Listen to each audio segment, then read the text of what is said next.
Bismillahirrahmanirrahim. Assalamualaikum warahmatullahi wabarakatuh. Alhamdulillah wassalatu wassalamu ala rasulillah. Hayakumullah wa bayyakum wa saddadanillah wa iyyakum alal khairi wal huda mahayyina wa as'aluhu bimannihi wa karamihi ayaj'alani wa iyyakum min ahlil ilmi wal qur'ani tadabbura wa fikha.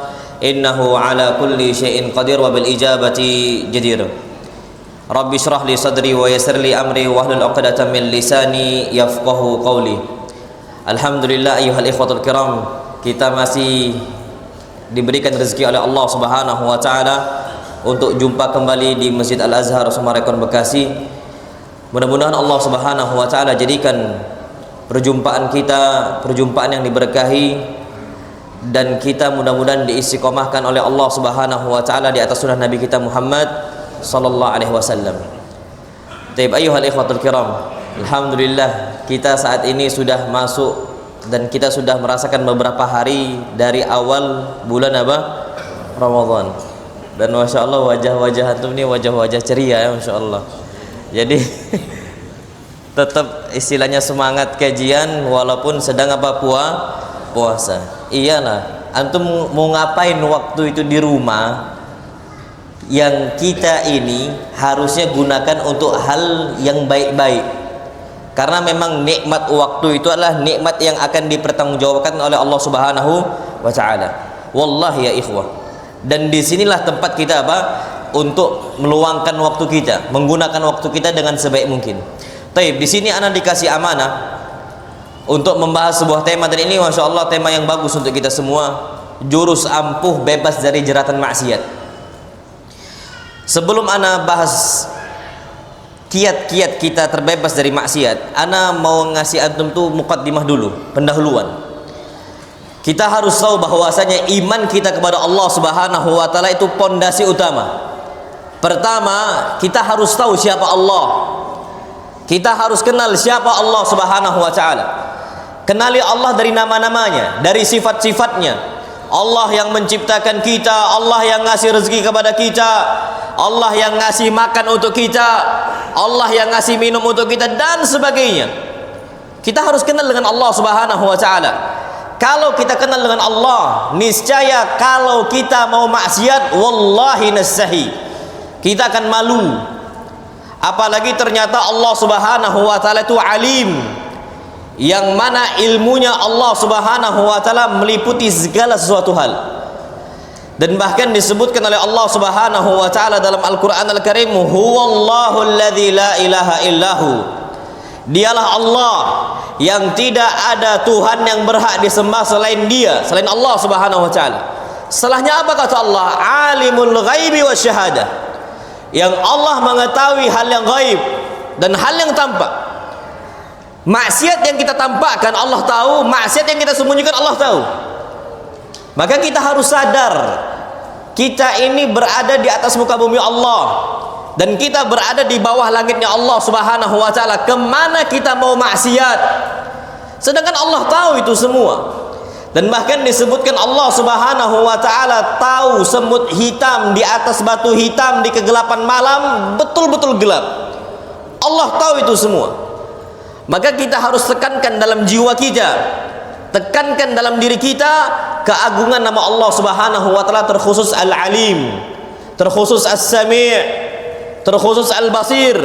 Orang-orang yang masih mendengarkan apa-apa yang Allah haramkan, berupa ghibahnya, berupa namimahnya, hatta dia bisik-bisik, Allah tahu.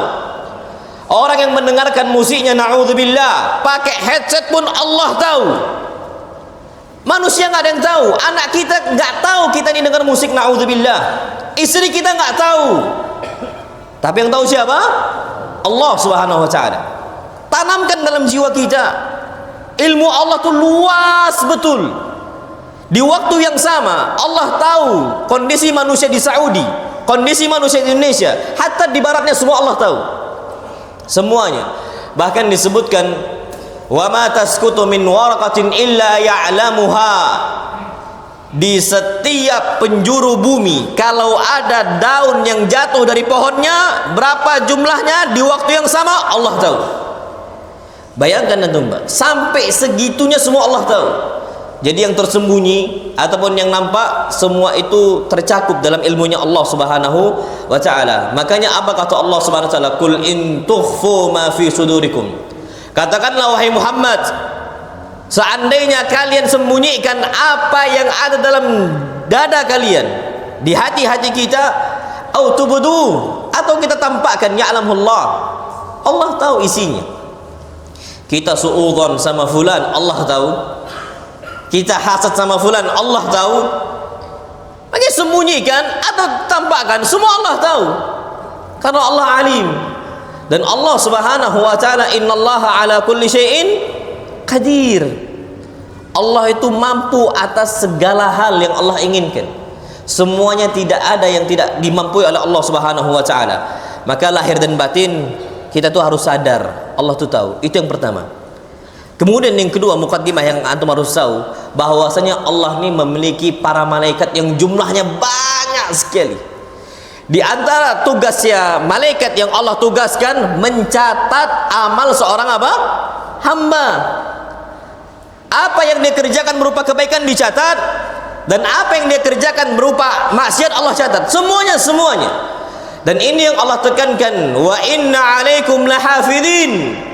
Sesungguhnya dalam jiwa-jiwa kalian, sesungguhnya pada diri-diri kalian terdapat hafidhin, para malaikat yang mengawasi. Dipantau kita sama malaikat. Kiraman katibin, yang mana para malaikat ini mulia, tidak membangkang kepada perintah Allah. Padahal malaikat ini besar sekali. Kalau seandainya dikepakkan sayap malaikat, itu ufuk timur sampai ufuk barat tertutup semuanya. Saking besarnya apa? Malaikat. Tapi mereka dengan besarnya mereka, dengan besarnya ciptaan yang Allah ciptakan untuk mereka, nggak berani sama Allah. Sampai apa kata Allah? La ya'sunallaha ma amarahum wa yaf'aluna ma yu'marun. Mereka ini nggak pernah membangkang atas setiap perintah yang Allah perintahkan untuk mereka. Mereka langsung kerjakan. Termasuk yang Allah perintahkan, catat semuanya amal saleh seorang hamba atau amal talehnya, amal baiknya atau amal buruknya, semua catat. Ya'lamuna ma taf'alun, yang mana para malaikat itu tahu apa yang kalian kerjakan. Malaikat tahu, Pak. Mau sembunyi di mana kita? Kolong kasur, tahu malaikat. Hatta malaikat ini itu paling benci dengan kamar mandinya, karena tempatnya syaitan. Tapi kita masuk kamar mandi, tahu nggak malaikat? Tahu. Betul, kamar mandi ini malaikat rahmat nggak akan masuk, tapi malaikat pencatat amal masuk nggak mereka? Masuk, mencatat semuanya. Apa mau di tempat mana kita ini mau bermaksiat kepada Allah Subhanahu wa taala? Makanya nanti pada hari kiamat yang perlu kita tahu, yang ketiga, di hari kiamat nanti catatan amal disebar semua oleh Allah Subhanahu wa taala. Semua bisa lihat. Makanya kalau orang-orang menerima catatan amal dari tangan kanan dia, selamat dia. Tapi kalau dari tangan kiri, celaka. Amal soleh dia sedikit, amal buruk dia banyak. Nanti pada puncaknya mereka ini akan nangis di hadapan Allah Subhanahu wa taala. Nggak sadar ternyata udah sebanyak ini amal buruk mereka. Sampai apa kata Allah Subhanahu wa taala menceritakan ucapan mereka? Mali hadzal kitab, ya Allah, kenapa catatan malaikat ini semua ada di sini? La yughadiru saghiratan wala kabiratan illa ahsaha. Dosa kecil ada di situ, dosa besar ada di situ. Antum akan sadar lihat itu. Zinanya ada di situ, judinya ada di situ, syiriknya ada di situ.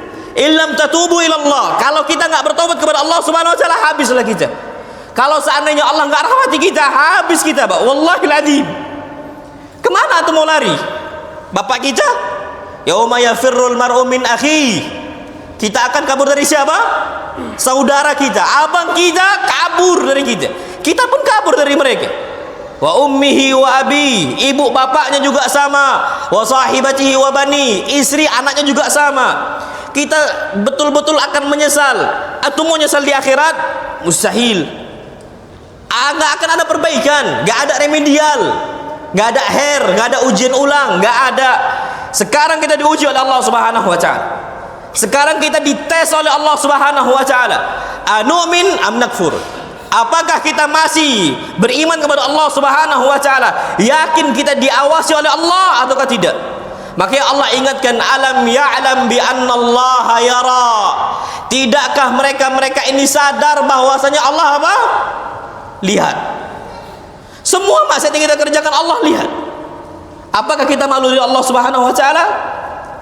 Wallahi ya ikhwah, banyak kalangan manusia ketika mereka ini bermaksiat, mereka itu malunya dari pandangan manusia. Kapan masuk kamera, malu mereka. Kapan dilihat oleh fulan wala allan, malu mereka.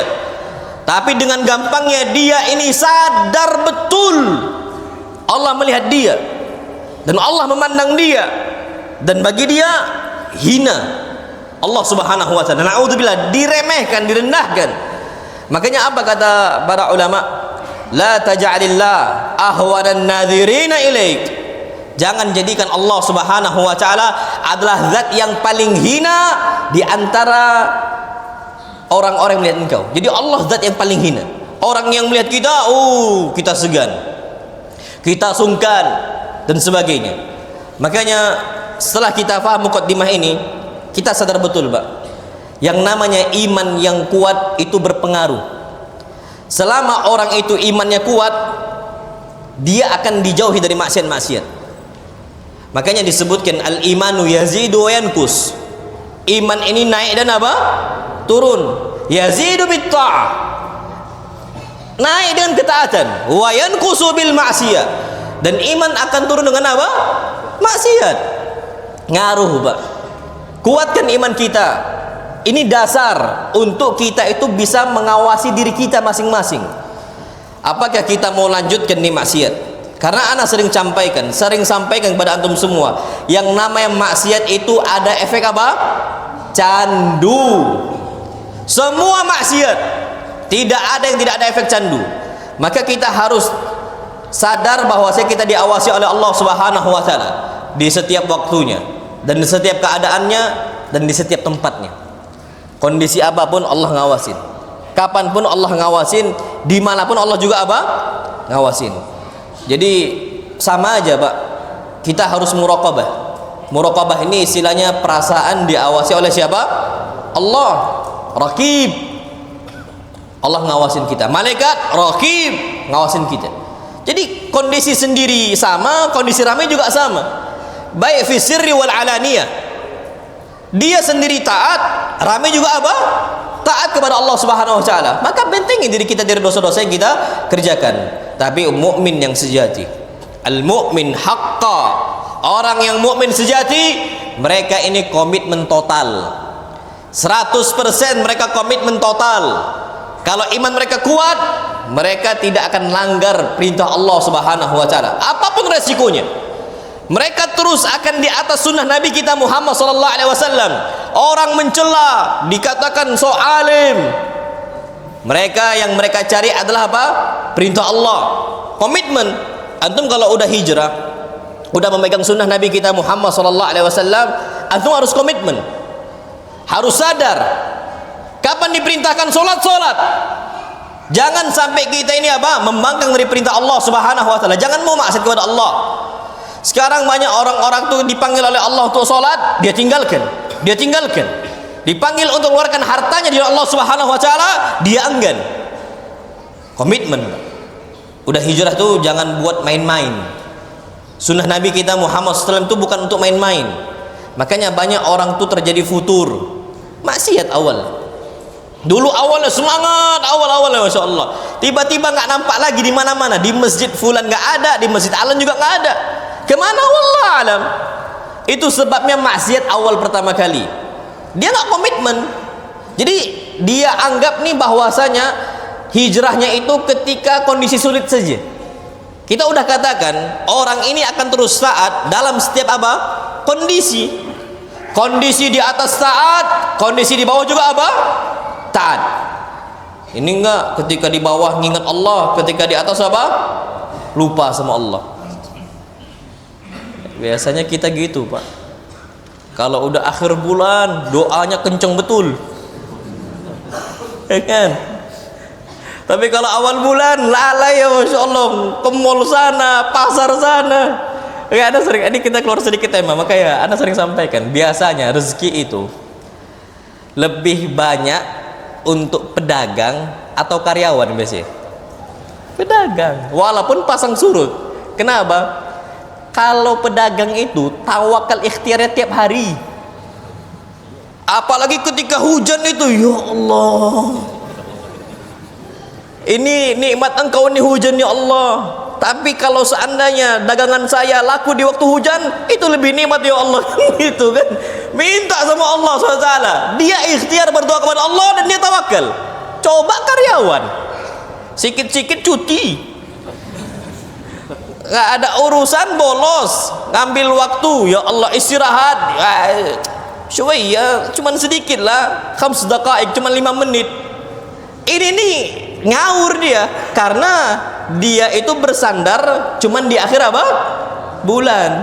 Nah kalau kita enggak, akhir bulan, awal bulan, lagi lapang, lagi sempit, semua kita taat kepada siapa?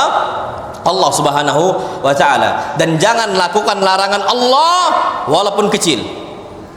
Jangan coba-coba, jangan sekali dicoba-coba. Ini anak sering juga sampaikan, la tarkabul ma'siyah, la tarkabul ma'siyah. Jangan cicipin apa? Dosa maksiat. Jangan. Itu yang perlu kita ketahui. Terus gimana kalau udah terlanjur berdosa? Apa yang kita kerjakan? Taubat, nggak ada yang lain. Sudah. Karena kita ini tempatnya salah dan dosa. Segera taubat kepada Allah Subhanahu wa ta'ala. Taubat dan istighfar ini senjata yang paling ampuh untuk kita istiqamah. Dan jangan diterusin istighfar. Makanya kalau lewat wanita nampak auratnya, jangan kelamaan ditengok. Istighfar langsung, astaghfirullahaladzim. Langsung apa? Tundukkan. Kalau nggak sengaja, halal yang pertama, yang kedua apa? Haram. Langsung tundukkan. Kan gitu kata Nabi untuk Ali. Ya Ali, wahai Ali, la tutbi'in nadra. Jangan engkau ikutin pandangan pertama dengan pandangan kedua. Fa innalakal ula wa laysa lakat tsaniyah. Karena engkau itu halal yang pertama, haram yang kedua. Oh, kalau gitu biar nggak jadi kedua, sekali aja lah, lamakan. Sap. Ditengok dia kan, la mayajuz, nggak boleh. Istighfar, astagfirullah. Karena memang fitnah lawan jenis inilah yang membuat orang tuh susah untuk istiqamah. Susah. Antum tahu insyaallah ya, Ustaz kita secara cerita, Ustaz Syafiq bahasa lama lah cerita ke kami. Beliau dulu kan sebelum di Madinah tuh di Libya. Jadi mau ke kampus nih.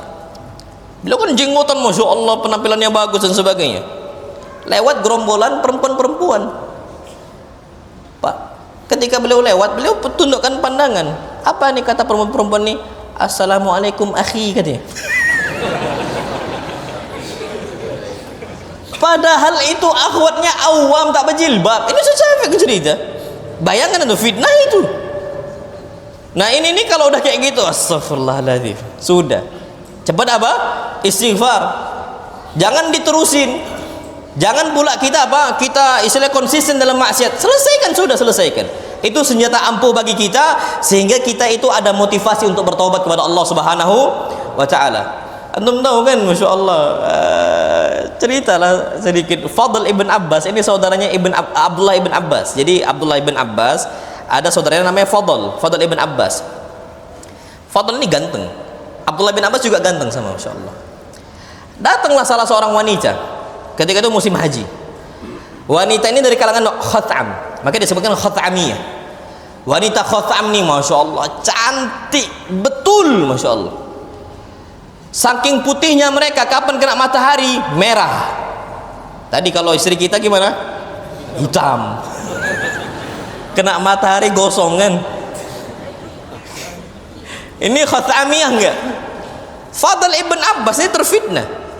Akhirnya dipandangnya ini akhwat. Nabi tahu sallallahu alaihi wasallam. Apa kata Fadl ibn Abbas? Maka Nabi SAW memalingkan wajah saya ke arah yang lain. Pak, bayangkan antum, syaitan Fadl ibn Abbas tundukkan pandangan matanya, nggak sengaja keangkat lagi. Nabi SAW lihat lagi Fadl, dipalingkan lagi, masya Allah, oleh Nabi kita Muhammad SAW. Dan itu terjadi berkali-kali. Kata para ulama, Nabi SAW jaga Fadl ibn Abbas, padahal Fadl ibn Abbas ini sahabat Nabi kita Muhammad SAW. Lah apalagi kita? Siapa kita? Siapa kita sehingga kita merasa yakin, merasa aman? Kita ini awam. Apa yang bisa membentengi diri kita dari maksiat?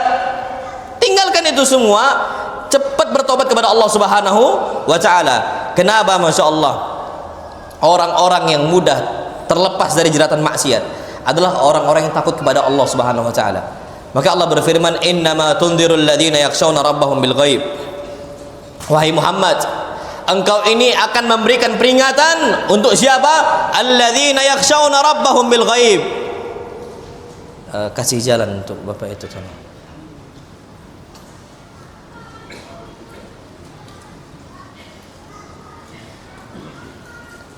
Baik.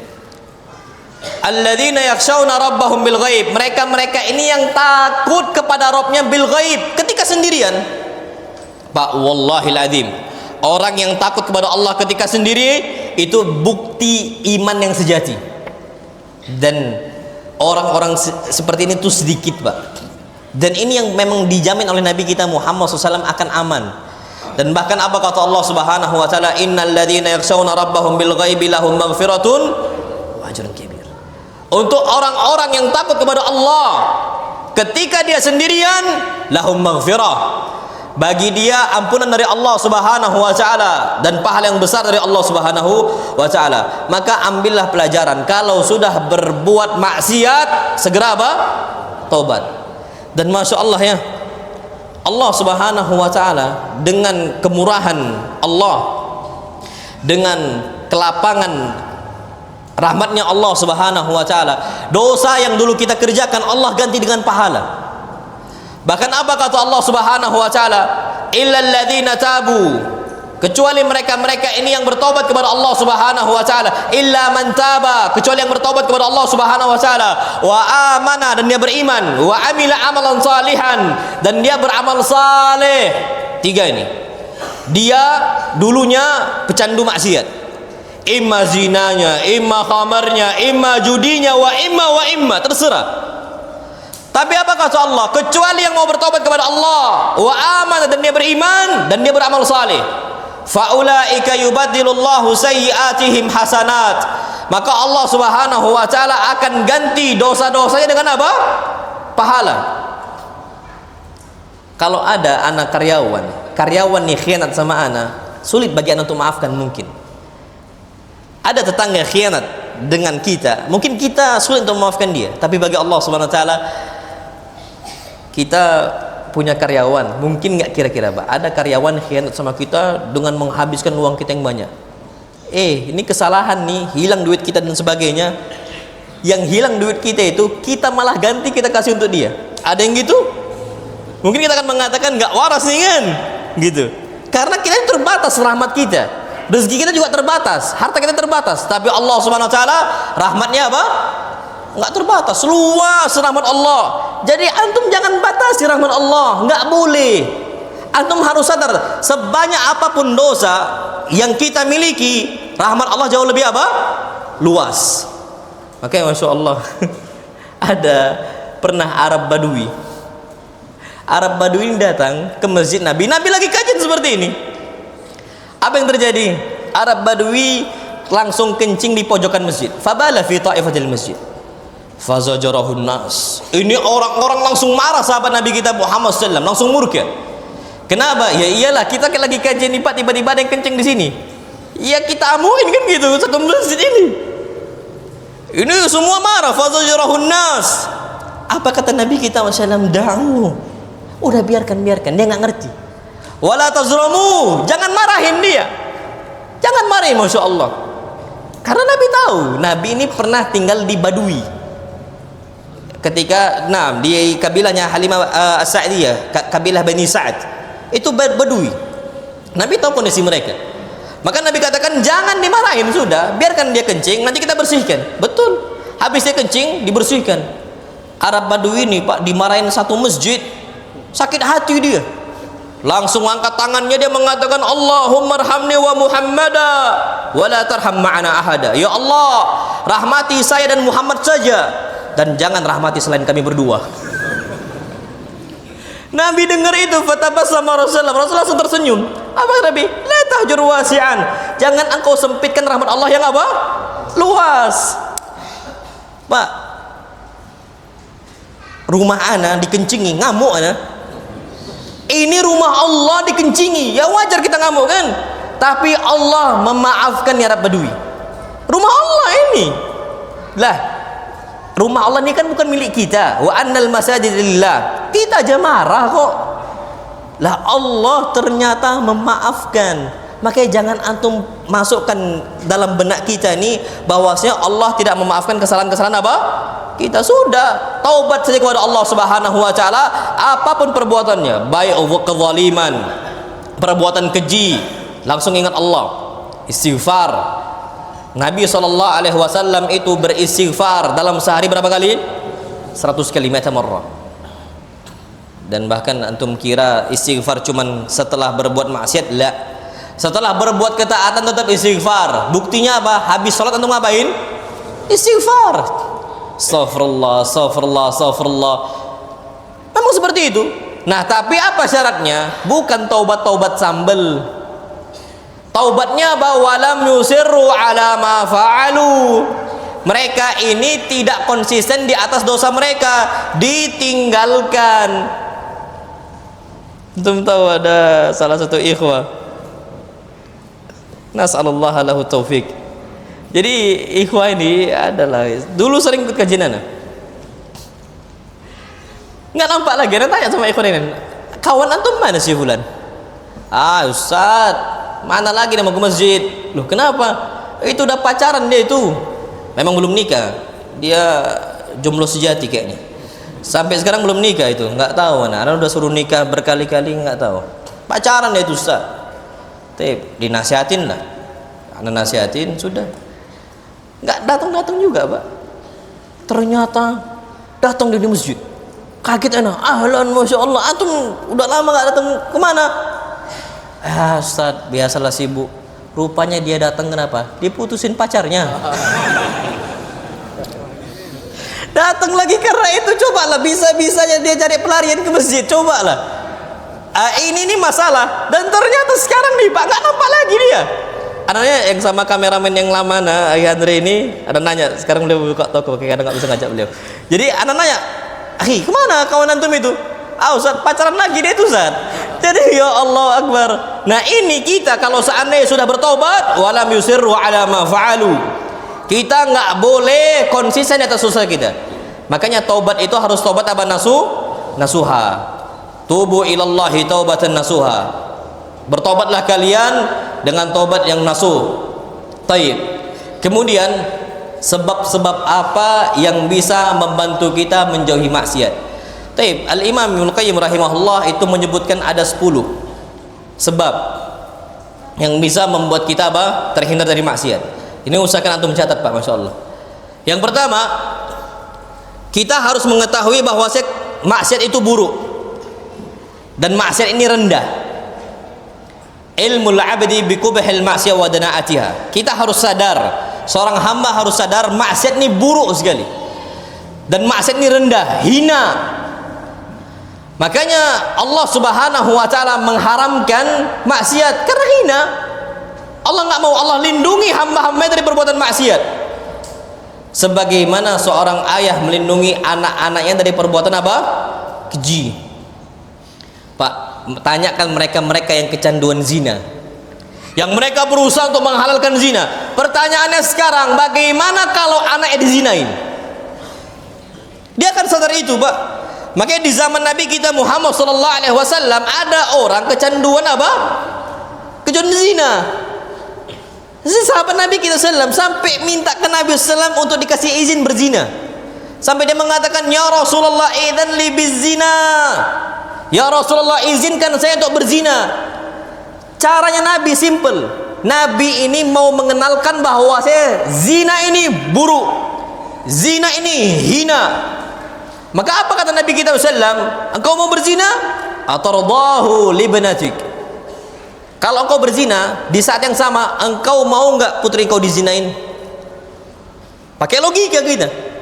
Apa kata sahabat ni? La ya Rasulullah, enggak ya Rasulullah. Taib, sadar dia berarti kan? Zina ini apa? Hina. Yang kedua, atardahu li ummik, engkau mau enggak ibu engkau dizinain? La ya Rasulullah, enggak. Taib, yang ketiga, atardahu li ukhtik, saudari engkau mau enggak dizinain? Enggak ya Rasulullah. Terakhir, atardahu li ammatik wa khalatik, engkau mau enggak bibi engkau dizinain? Enggak ya Rasulullah. Nabi langsung panggil, Nabi letakkan tangannya di jantung nih sahabat. Nabi doakan, Allahumma tahhir qalbahu waghfir dzambahu wahsin farjahu. Ya Allah, ampunkanlah kesalahan dia, sucikanlah diri dia, ampunkanlah dosa dia, dan sucikanlah dan lindungilah apa? Kemaluan dia. Akhirnya apa kata nih sahabat? Sejak itu saya tidak ada keinginan untuk apa? Berzina. Kita harus sadar dulu, yang namanya zina ini buruk sekali. Jadi orang-orang kalau ada yang mau menghalalkan apa yang Allah haramkan, sekarang ini barang bawalah ke anaknya. Mau nggak dia anaknya itu istilahnya konsumsi barang itu? Apapun bentuknya, narkobanya kah dia, rokoknya kah dia, apa obat-obatan yang terlarang kah dia, narkotikanya, bawa itu ke anak kita, bawa itu ke putri kita, suruh mereka konsumsi. Kalau seandainya kita nih nggak mau, berarti kita nganggap memang maksudnya apa? Buruk. Maksud nih hina. Sadar kita. Kalau nggak digitu kan nggak akan sadar, Pak. Wallahil adzim, sampai mati kita nggak akan sadar. Karena kita ini mendahulukan hawa nafsu. Siapa yang ridho, Pak?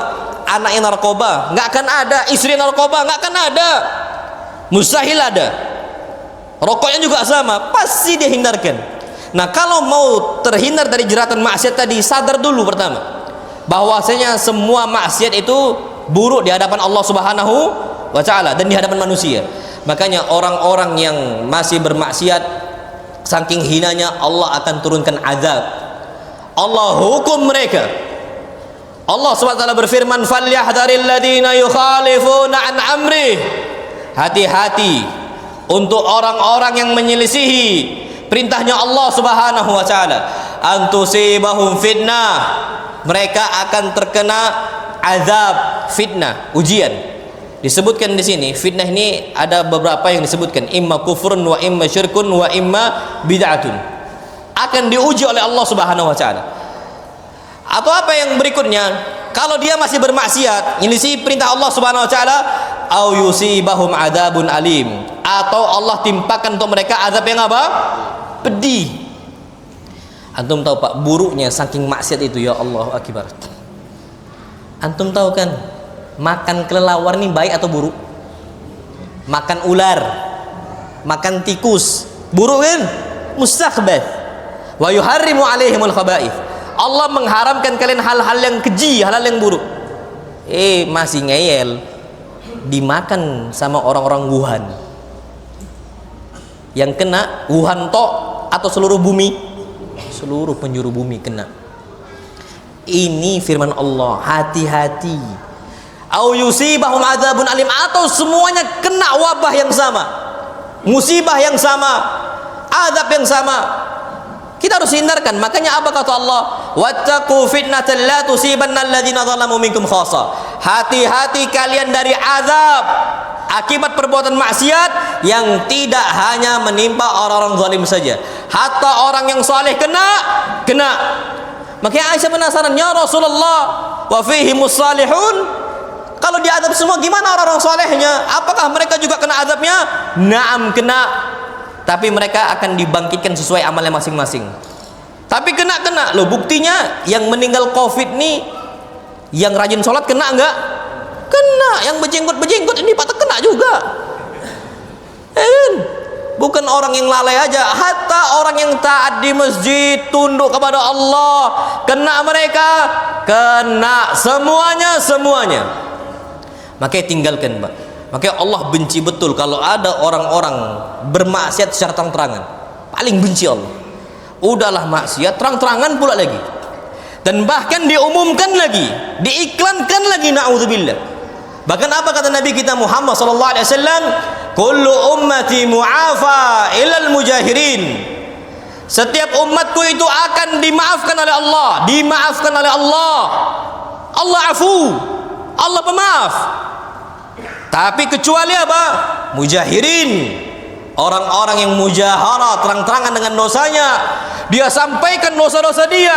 Dia ceritakan kesalahan-kesalahan dia, na'udzubillah. Dan bahkan dia ngajak orang untuk bermaksiat dengan maksiat dia, na'udzubillah. Dia ajak, semua orang dia ajak. Apa kata Nabi kita Muhammad sallallahu alaihi wasallam? Wa inna minal mujaharah, termasuk perbuatan terang-terangan dengan dosa, an ya'mal ar-rajulu bil lail, dia itu berbuat dengan tindakan sebuah dosa di malam hari, ditutup oleh Allah Subhanahu wa taala. Ternyata dia sendiri yang buka maksiat itu, dan bahkan dia yang mengumumkan maksiat itu. Apa kata Nabi kita Muhammad sallallahu alaihi wasallam? Wa yusbihu yakshifu sitrallah alaih, yang dulunya Allah tutup, Allah bongkar. Kenapa? Bisa jadi Allah bongkar karena memang dia sudah terang-terangan. Akhirnya semua dibongkar oleh siapa? Allah Subhanahu wa taala. Makanya apa? Dosa secara terang-terangan terlarang, dosa sembunyi-sembunyi juga sama. Terus apa solusinya? Jangan berbuat dosa.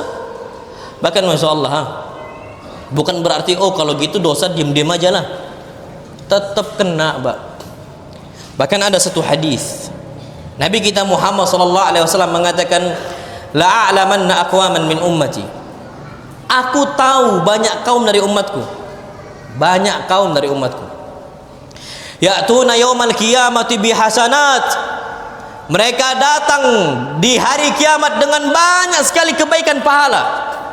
Amal-amal soleh yang mereka kerjakan. Amthal jibali Tuhama, bidha, seperti gunung Tuhamah yang putih. Gunung putih itu kalau seandainya gunungnya apa? Tinggi, ada saljunya. Gunung paling tinggi gunung apa? Fresh. Warna apa?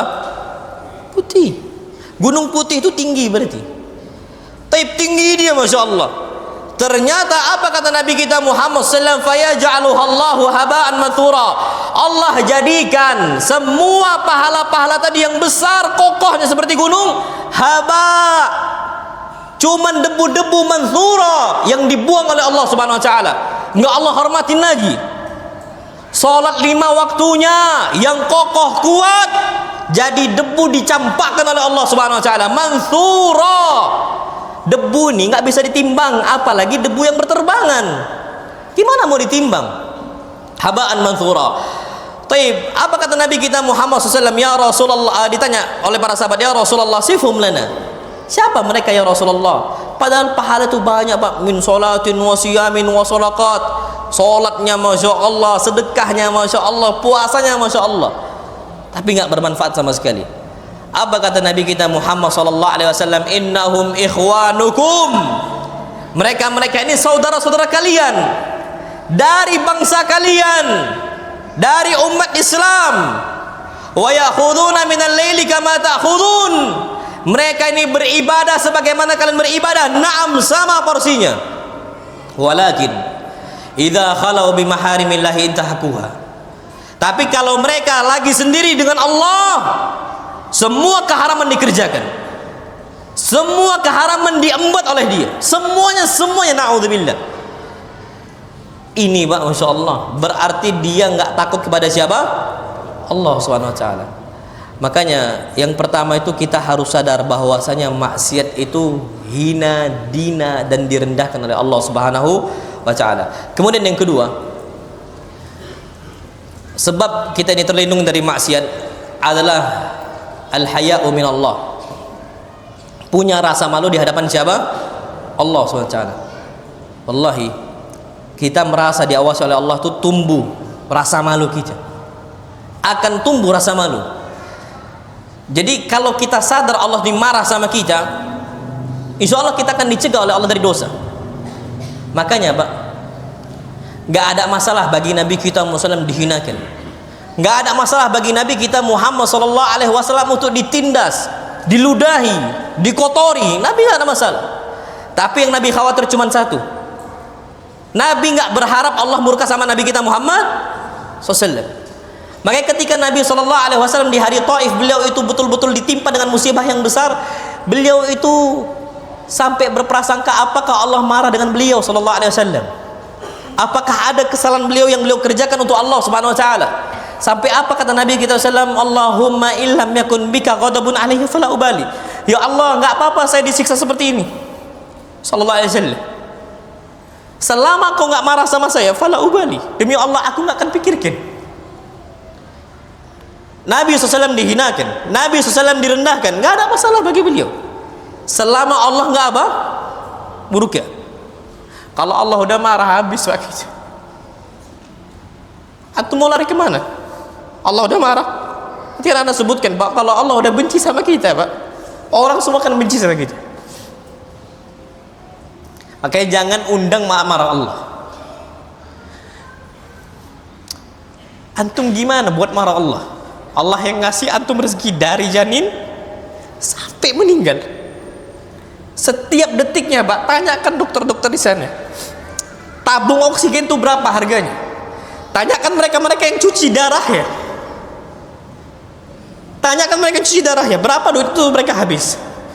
Tanyakan ketika ginjal mereka nggak aktif lagi, berapa duit yang harus mereka keluarkan. Totalkan semua berapa. Tanyakan mereka yang cangkok jantungnya, tanyakan berapa duit mereka habis.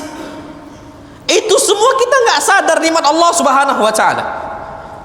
Kita nggak sadar bahwa saya maksiat ini ngundang amarah Allah Subhanahu wa taala.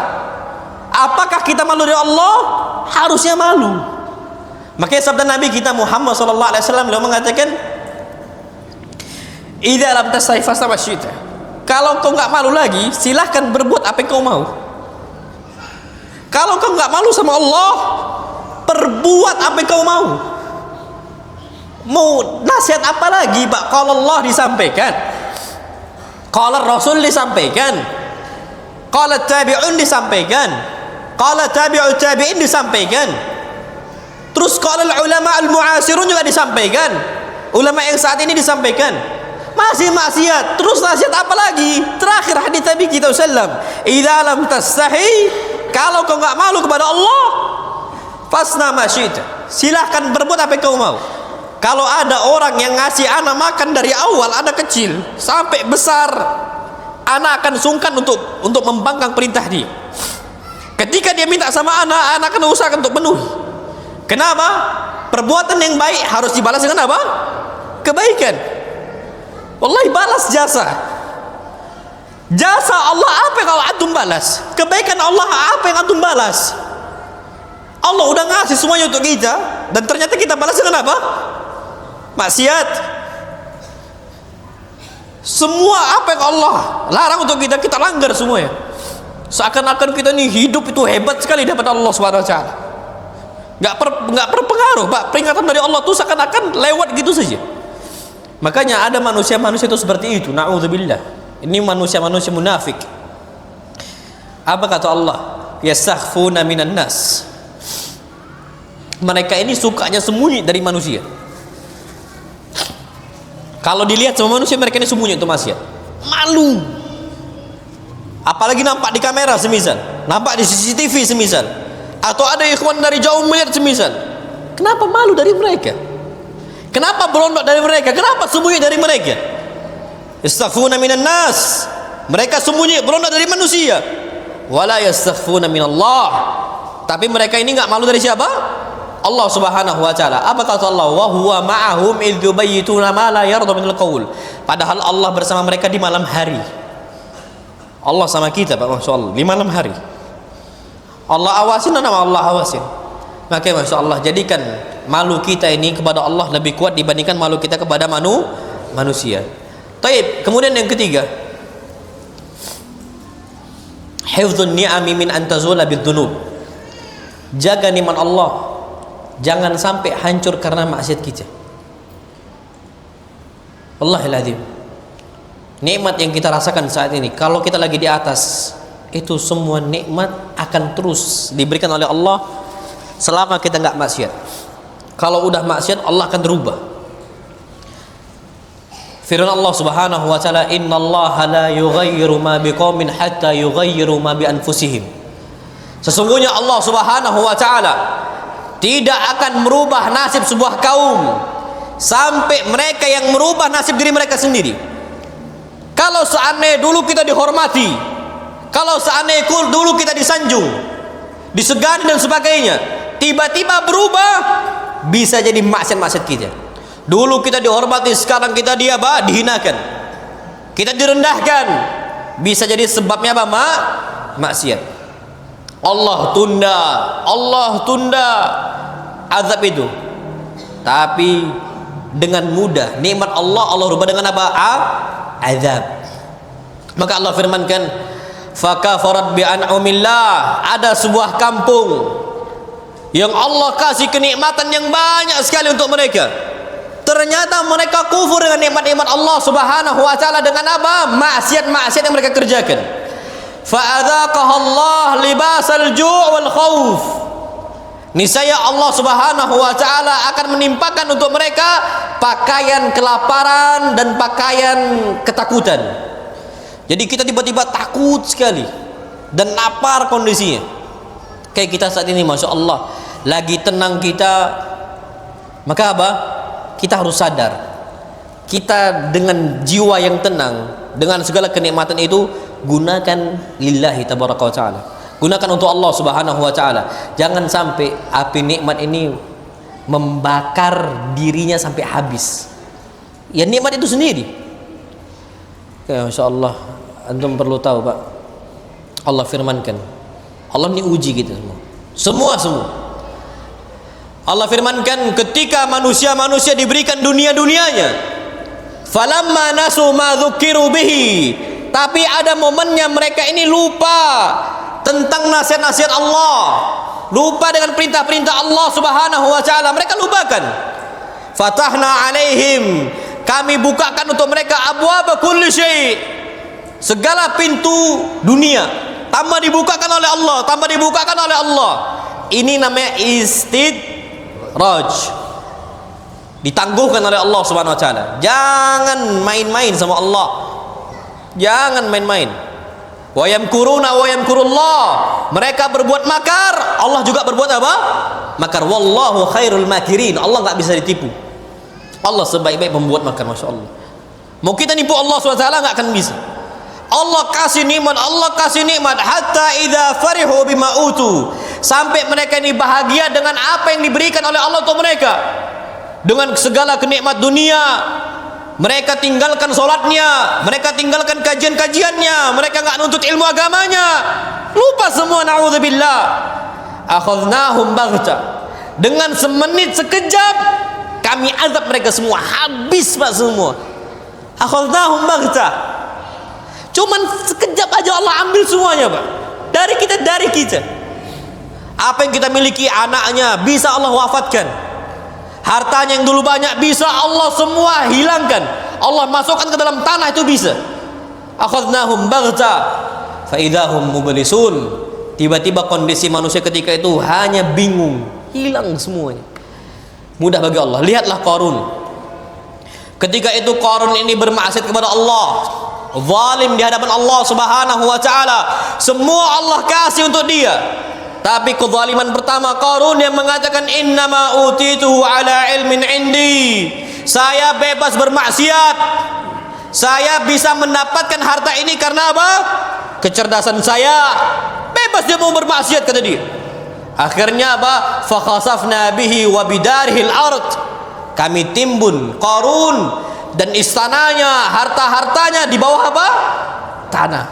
Sekejap aja Pak, sekejap, semenit 2 menit habis semua.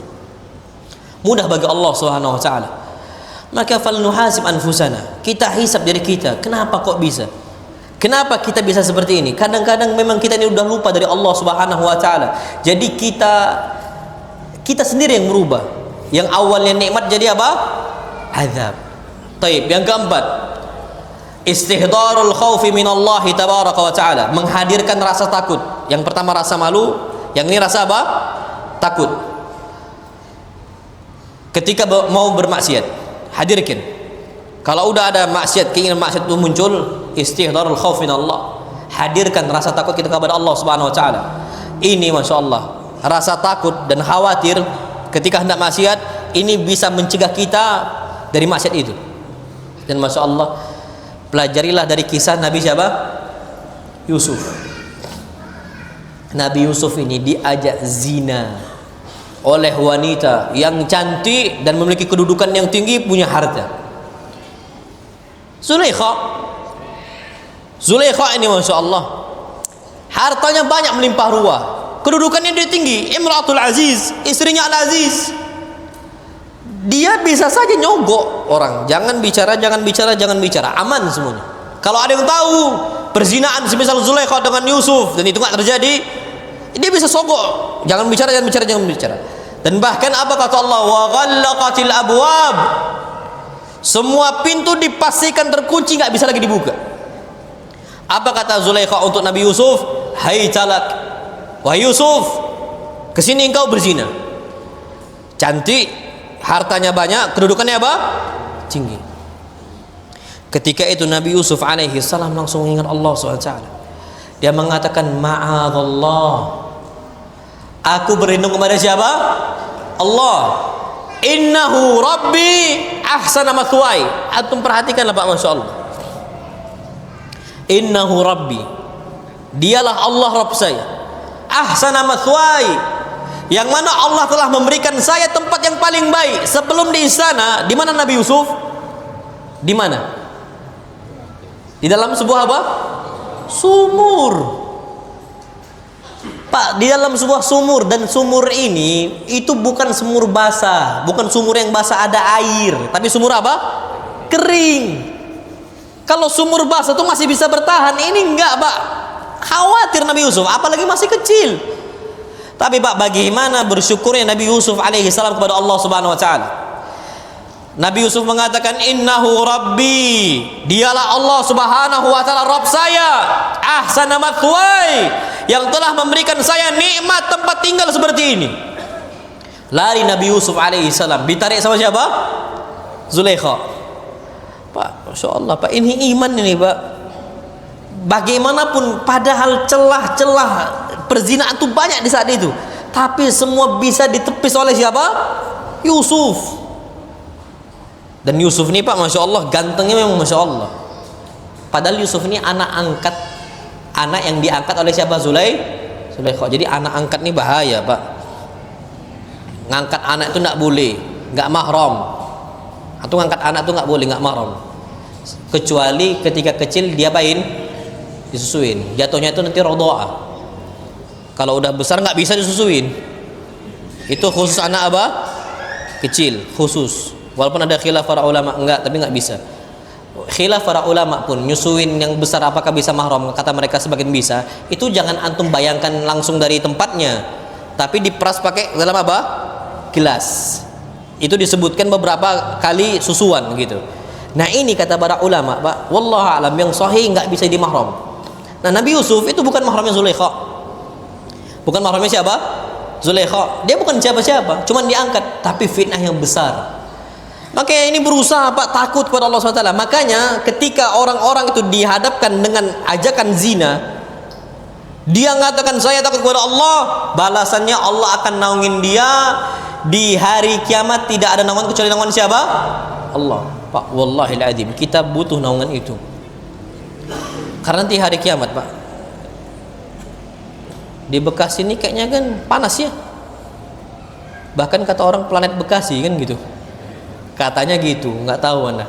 Tapi saking panasnya gitu. Ini Pak, nanti pada hari kiamat di Yaumul Mahsyar, matahari didekatkan dalam kondisi milan. Satu apa? Mil. Ini Pak, jaraknya ini bermiliar-miliar mil nih Pak. Panas gak kita? Panas. Walhamdulillah dinaungin sama awan. Kalau nggak ada awan Pak, habis. Panas betul kita. Makanya kita berharap turun apa?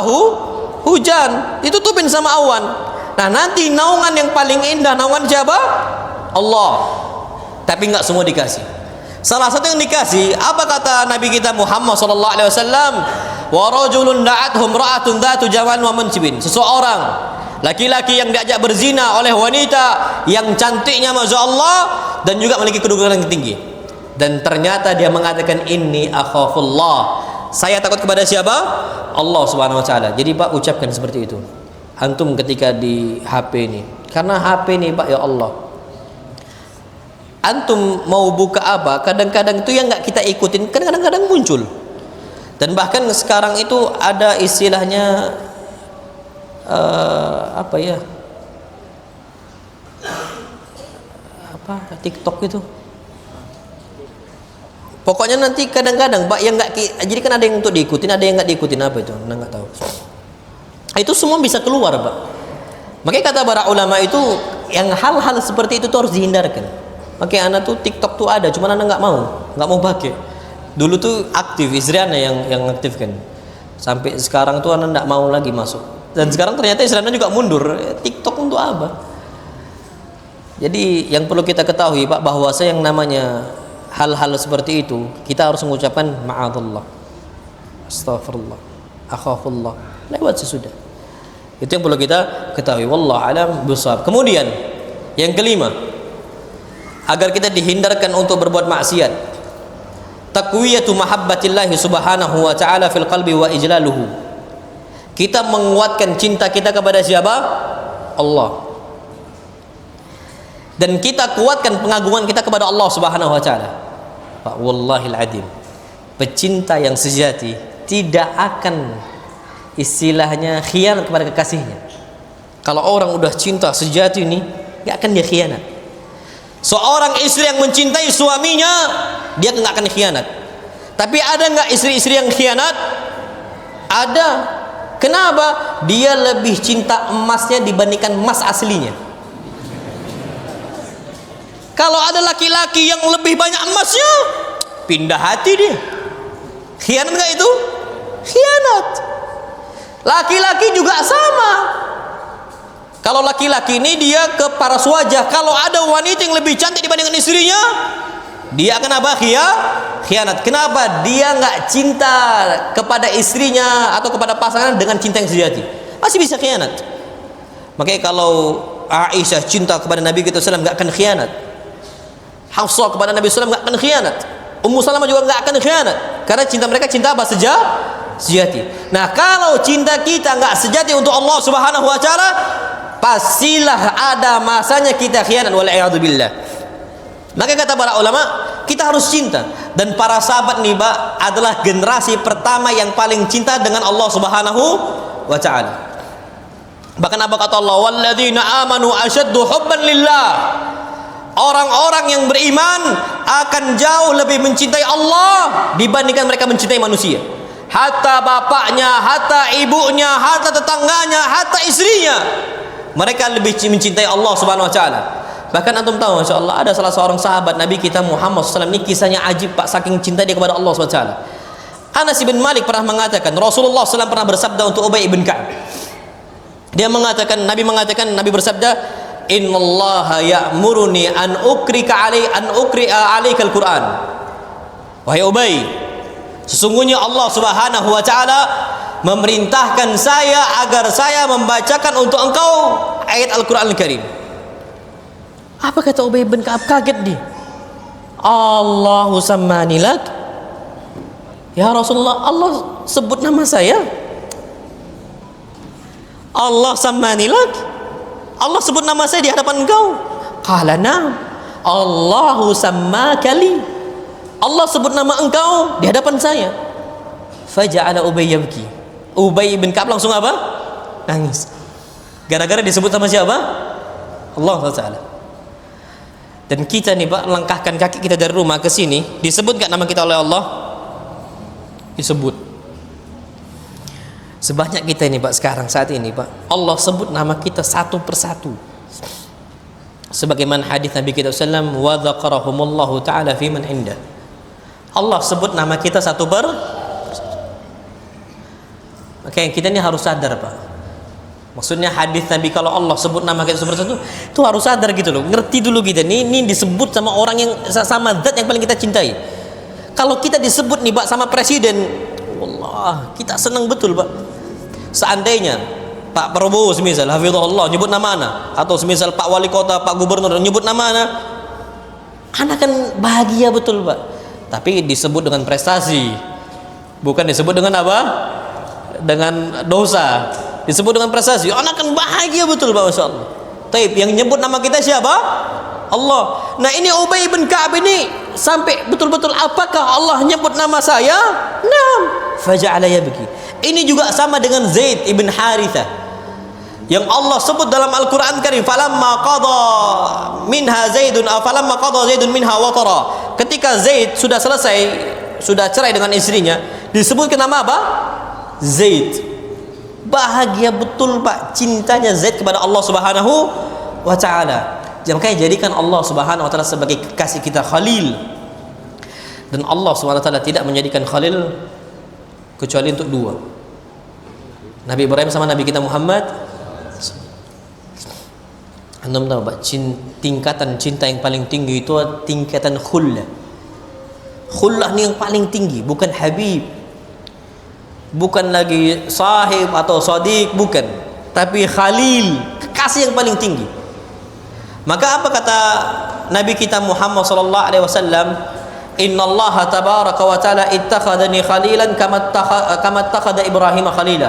Allah jadikan saya sebagai khalilnya Allah, sebagaimana Allah jadikan Nabi Ibrahim sebagai khalilnya Allah Subhanahu wa taala. Ini Pak tingkat paling tinggi cinta Allah sama kita. Kalau mengklaim kita cinta Allah mudah.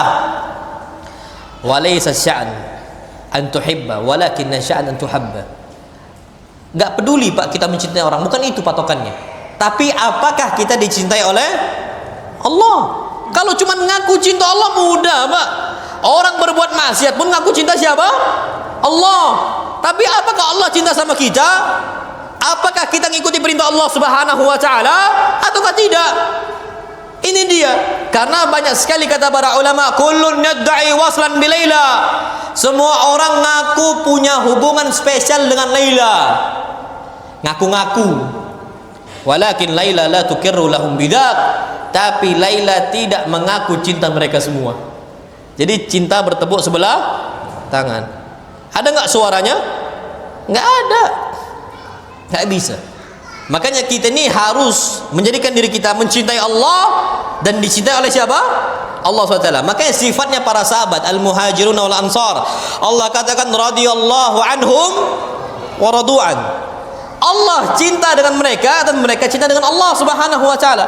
Dengan cara ini kita mudah untuk meninggalkan maksiat. Cintai dulu Allah Subhanahu wa taala. Dan Masya Allah Pak, kalau udah cinta sejati itu, setiap apa yang, kalau kita cinta sama orang nih, apa yang dikerjakan sama orang kita ikuti. Kalau kita udah cinta sama Allah, setiap perintah Allah akan kita apa? Ikuti. Kalau kita udah cinta sama Allah, setiap larangan Allah kita akan tinggalkan. Itu dia kaidah. Kita cinta sama Nabi kita Muhammad SAW, setiap perintah Nabi kita kerjakan, larangan Nabi kita tinggalkan. Itu dia. Gak usah jauh-jauh Pak. Antum tahu Anas bin Malik ini cinta betul dengan Nabi kita Muhammad SAW. Ini juga anak sering sampaikan di beberapa majelis untuk mengingatkan kita bagaimana cintanya sejati para sahabat untuk Nabi dan Allah Subhanahu wa taala. Kata Anas, anna khayyatan da'a Rasulullah sallallahu alaihi wasallam li ta'amin sana'ahu. Ada salah seorang penjahit ngundang Nabi makan.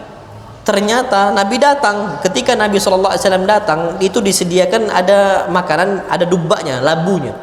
Anas enggak suka labu. Anas enggak suka labu. Ketika Anas melihat Nabi melahap betul makan labu, apa kata Anas bin Malik? Fakuntu uhibbud dubba min yauma idzin. Sejak itu aku suka makan apa? Labu. Antum enggak pernah makan pete. Ustadznya makan pete.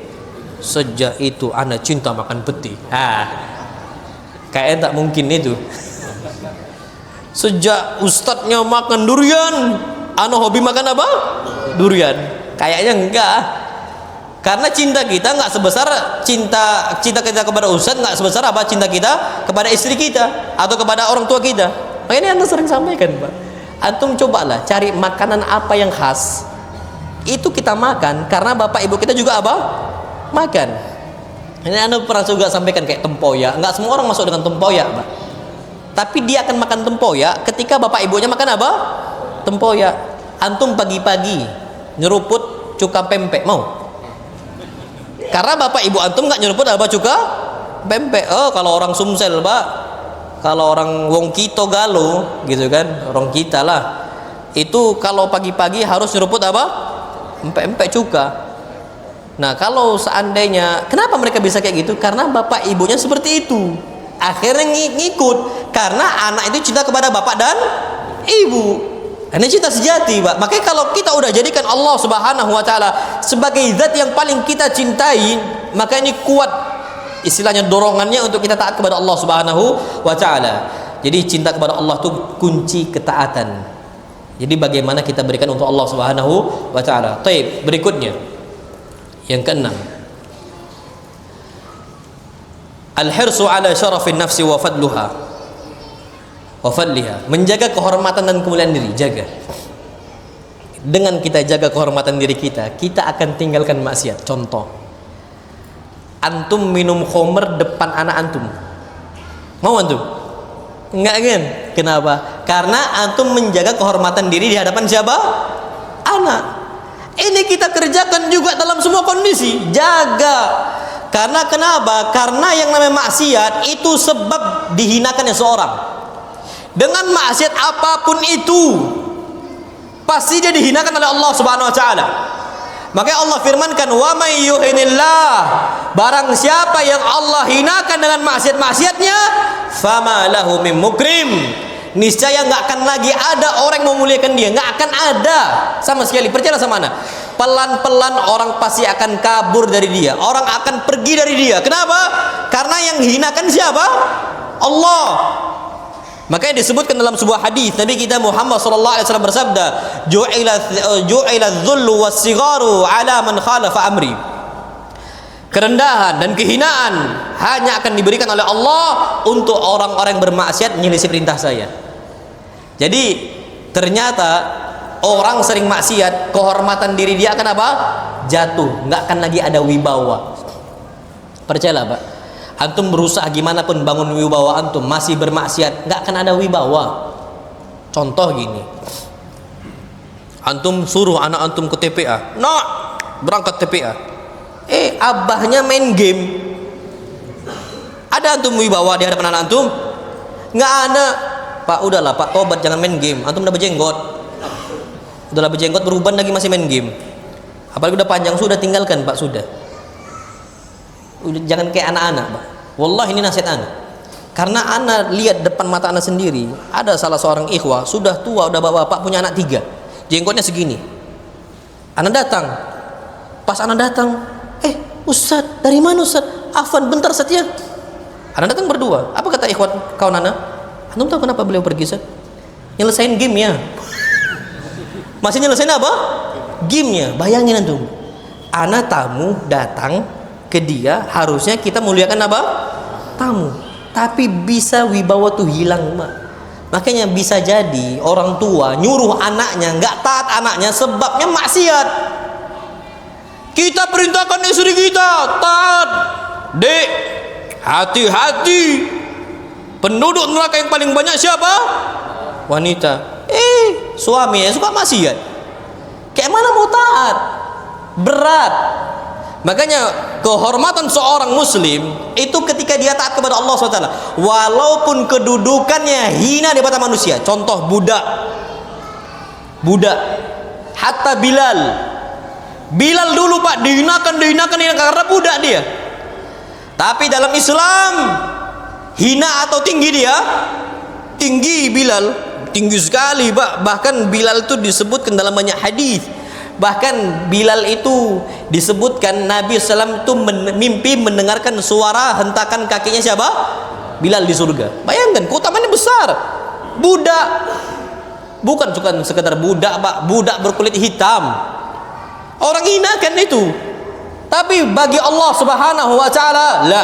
Orang yang paling mulia bukan karena nasabnya, bukan karena hartanya, bukan karena fulusnya jabatannya, bukan. Tapi karena ketakwaan dia di hadapan siapa? Allah. Makanya Allah katakan, inna akramakum indallahi atqakum.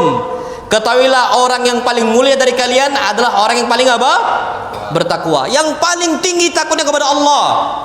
Makanya kalau seandainya kita mau maksiat, sadar betul, tengoklah wibawa kita akan jatuh di mata manusia. Pasti jatuh. Allah Subhanahu wa taala nggak akan nganggap kita dihinakan oleh Allah Subhanahu wa taala. Itu kita harus sadar betul. Kemudian yang ketujuh, istihdaru su'i akibatil ma'asi wa dhunub. Kita harus mengingat akibat buruk maksiat dan dosa. Berarti maksiat ada apa? Dampaknya, ada akibatnya. Satu maksiat ada akibatnya. Jangan antum kira nggak ada akibatnya. Wallahi kalla. Jangan sekali-kali antum pikir nggak akan ada akibat. Pasti akan ada akibat. Dan akibat itu banyak sekali, Pak. Dan bahkan dampak dari maksiat itu banyak dan bahkan mengerikan. Ana ambil contoh, Pak. Jadi ala kulal dunia rugi, akhirat juga apa? Rugi. Contoh, Pak, akibat buruk dari maksiat disebutkan oleh para ulama, zulmatul wajh. Wajah ini suram. Seputih-putihnya manusia, kapan tukang maksiat, suram juga hidup dia. Wajah itu acak-acakan, Pak, nggak jelas. Jadi zulmatul wajh, hitamnya wajah itu bukan berarti oh kalau putih taat dia, enggak. Nampak, Pak, dari suram itu nampak. Ada orang hitam, Pak, tapi masya Allah kita nampak itu bersinar, ceria, bahagia. Antum tahu bahkan ada sebuah hadis Nabi kita Muhammad SAW bersabda, inna min ibadillah, dari riwayat Imam Ahmad, sesungguhnya dari hamba-hamba Allah Subhanahu wa taala, idza ru'u, kalau mereka dilihat wajahnya, dzikirallah, manusia akan ingat Allah Subhanahu wa taala, saking termotivasi. Kita lihat fulan masya Allah taat betul ya sama Allah, kita termotivasi, Pak. Makanya pentingnya duduk dengan orang-orang apa? Saleh, ngaruh. Jadi kalau kita lihat dia, masya Allah. Anak ada salah satu kawan, Pak. Anak kalau lihat dia nih kayak gini orangnya, masya Allah. Dulu satu pondok sama anak. Dari Bekasi sebenarnya. Sudah tamat di Libya. Jadi dulu tuh kakak kelas anak, sekelas sama abang anak dulu. Dan dia ini cacat. Allah takdirkan ini cacat. Jadi pernah nggak naik kelas, sebabnya dia ini susah dengar. Jadi dia itu harus pakai alat apa itu? Iya, alat bantu dengar itu. Dan dulu dia nggak pakai kacamata karena orangnya itu tergolong orang yang kurang. Jadi kacamata itu tebel dan pakai alat itu. Nah dulu dia nggak naik kelas. Bahkan ya namanya anak-anak kan dia diejek, dihina gitu. Anak kasihan, Pak, masya Allah. Jadi anak sama abang anak itu deket betul sama dia nih, sama nih orang, deket betul. Jadi bertiga itu kemana-mana nih sama orang nih, masya Allah. Karena kalau bukan karena apa-apa, anak akan sebut nama beliau. Nggak tahu beliau di sini atau enggak. Tapi yang jelas sudah tamat dari Bukhari, Solo, Lipia selesai tamat gitu. Dulu nggak naik kelas, akhirnya sekelas sama anak. Pak, wallahi ladhim, anak setiap lihat beliau itu hati itu entah kenapa kok luluh gitu. Antum tahu Pak kenapa? Setiap subuh yang pertama kali masuk saf awal itu dia, dengan kondisi telinganya susah untuk apa? Tapi panggilan azan Allah SWT dia yang paling pertama datang. Dia sulit untuk melihat, mata dia rabun, tebel, Pak, kacamata itu tebel. Bapaknya itu cuman ya kemana-mana naik Vespa, masya Allah. Jadi kacamata itu tebel, Pak. Tapi ternyata masya Allah, kalau baca Quran tuh pakai Quran kecil tuh nampak sama beliau, Pak. Nampak Quran kecil di mana-mana. Dan kalau kita ngomong sama dia, anak tuh susah untuk pahamin apa ucapan dia, sampai anak dengerin betul-betul dengerin. Jadi karena dia tuh ngomong tuh susah dipahami, karena kan ada orang yang agak cadel apa ya istilahnya ya. Jadi susah apa sih ngomong dia tuh? Dia harus dekat. Tapi Pak, bacaan Quran dia kayak musyari nih. Anak sampai ya Allah Akbar. Ini Allah kasih kekurangan, Pak, tapi lebih bagian. Makanya yang harus kita perhatikan, Pak, masya Allah. Kita harus sadar betul, maksiat ini itu tuh betul-betul kita hindarkan. Orang ini nggak dilihat dari fisiknya atau wajahnya yang tampan, enggak. Dengan berbagai kekurangan dia, kapan Allah angkat, diangkat sama Allah. Tadi sebaik-baik orang yang paling mulia di sisi Allah, orang yang paling apa? Bertakwa. Itu yang harus kita sadarkan. Jadi ala kulli hal kita itu harus sadar kalau maksiat itu ada akibat buruk. Jadi zulmatul wajah, wajahnya itu suram, enggak istilahnya putih dia mungkin, tapi kok hidupnya acak-acakan gitu ya, nggak jelas. Jadi kemana dia nganggur, kesini dia nganggur, kemana-mana nganggur. Nah itu kali banyak maksiat, akhirnya disusahkan oleh siapa? Allah Subhanahu wa taala. Kemudian yang berikutnya, jiwanya sempit. Ini akibat yang berikutnya. Jiwanya apa? Sempit. Ini yang Allah firmankan, ka'annama yas'adu fis sama. Orang yang suka maksiat itu seakan-akan dia naik ke atas langit. Makanya kalau naik gunung ini sesak nggak dada kita? Sesak. Bahkan orang-orang itu yang istilahnya astron itu katanya itu harus pakai alat khusus kan? Kalau nggak akan bisa bernafas kan gitu. Jadi seakan-akan apa kata Allah, orang maksiat ya sa'adu fis sama, seakan-akan dia naik ke atas apa? Langit. Sesak jiwanya Pak, sesak. Bawaannya nggak nyaman. Berikutnya apa? Sedih dan gelisah. Nah, ini dia. Dampak maksiat juga. Pak, bawaannya tiap hari murung, gelisah. Ini yang Nabi SAW sabdakan, al-ithmu ma haka fi nafsik. Yang namanya dosa itu yang membuat jiwa kau apa? Risau. Maha kafi nafsik, jiwa kita risau. Wa karihta ayyataya alinnas, dan engkau tuh nggak suka orang-orang melihat apa? Maksiat engkau. Bahkan yang lebih ajibnya Pak, itu membuat penyakit hati sehingga sulit dinasihatin. Orang kapan udah kecanduan maksiat Pak, nasihatilah dia berkali-kali susah. Mau 1000 dokter nasihatin dia Pak, ditolak sama dia mentah-mentah. Apalagi cuma LCMA, apalagi yang tidak ada gelar sama sekali. Yang masih awam nasihatin dia pasti ditolak. Kenapa dia gampang sekali nolak nasihat? Karena sudah kecanduan dengan apa? Maksiat. Hati itu penyakit hitam, susah untuk menerima nasihat, susah. Dia kalau kecanduan dengan apa yang Allah haramkan, nasihat ustadznya ditolak, nasihat Allah ditolak, kalau Allah ditolak, kalau Rasul ditolak, nasihat ustadz fulan ditolak, nasihat ulama fulan ditolak, hatta nasihat dokter pun ditolak sama dia. Apa yang diterima? Hawa nafsu diri dia. Karena jiwanya sudah mulai apa? Hitam. Inilah yang disabdakan oleh Nabi kita Muhammad SAW. Innal abda idza aznaba dzamba. Sesungguhnya seorang hamba kalau dia berbuat dengan satu dosa, nukitat fi qalbi nuktatun sauda. Ini hati manusia nih Pak, fitrah manusia kalau bayi masih putih bersih, masya Allah. Kemudian apa? Nukitat fi qalbi nuktatun sauda. Maksiat titik, maksiat titik, maksiat titik. Apa kata beliau sallallahu alaihi wasallam? Fa idza huwa astaghfara wa taba wa raja' sukila qalbu. Tapi kalau dia segera bertobat, segera beristighfar kepada Allah Subhanahu wa taala, kembali kepada Allah Subhanahu wa taala, sukila qalbu, bersih hatinya. Makanya kalau salah itu ngakui salah. Jangan ngeyel. Nabi Adam beda sama iblis. Iblis maksiat, Nabi Adam juga apa? Maksiat. Dua-duanya maksiat, Pak, sama semua maksiat. Tapi Nabi Adam ngaku salah, iblis nggak ngaku salah. Apa kata Nabi Adam sama Hawa? Qala rabbana zalamna anfusana wa illam taghfir lana wa tarhamna lanakunanna minal khasirin. Ya Allah, kami telah menzalimi jiwa kami ya Allah dengan dosa-dosa kami ya Allah. Kalau seandainya Engkau nggak ampunkan dosa kami, Engkau nggak rahmati kami akan menjadi orang-orang apa? Merugi. Ngaku salah, Pak. Tapi kalau itu Nabi Adam masih apa? Masih bersih. Ada salah ditulis, tapi apa? Langsung dihilangkan oleh Allah Subhanahu wa taala. Nah, kalau seandainya kalau iblis itu enggak ngeyel, akhirnya membuat hati itu apa? Betul-betul ini manusia, hatinya betul-betul apa? Hitam. Apa kata Nabi kita Muhammad SAW? Kalau diteruskan maksiat, belum mengatakan kalkuzi mujakhiyah, akhirnya seperti panci yang dibalik. Panci dibalik itu hitam, Pak. Antum bisa bersihin? Bisa, tapi susah. Masih mending kalau bisa dibersihkan. Yang takutnya hati kita bukan lagi sakit tapi mati. Kalau udah mati susah, Pak. Itu yang dicap oleh Allah Subhanahu wa taala, nggak akan lagi bisa Pak dirubah. Karena saking banyak apa? Maksiat yang dia kerjakan. Itu dampak dari maksiat. Kemudian dampak maksiat yang berikutnya adalah apa? Hilangnya rezeki, seret rezekinya. Kayak kalau seandainya mau dilapangkan rezeki, tinggalkan apa? Maksiat. Disebutkan dalam sebuah riwayat, wa innal abda la yuhramur rizq bidzambi yusibuhu.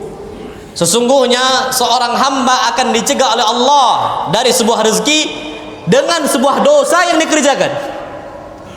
Zina, rezeki dihilangkan oleh Allah. Khamar dihilangkan oleh Allah. Terus gitu. Semua maksiat dia tumpuk. Ada masa langsung gang meledak, hilang semuanya.